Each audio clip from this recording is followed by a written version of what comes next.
எல்லாருமே 3 போயிடுச்சு. அங்கே உட்காந்து வேலை பண்ணாங்க.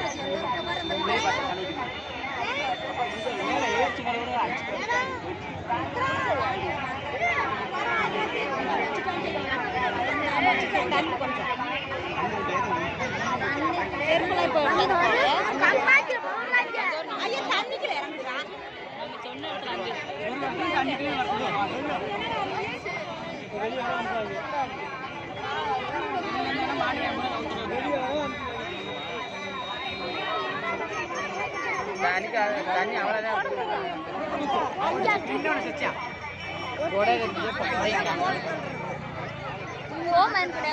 அவனுக்கு வெயில் போடுது. அவனுக்கு வெயில போட்டு கவுத்த முடிச்சுட்டாங்க. எங்க வர கவுத்த முடிச்சு இறந்தா 2 வேற காய்ச்சிட்டு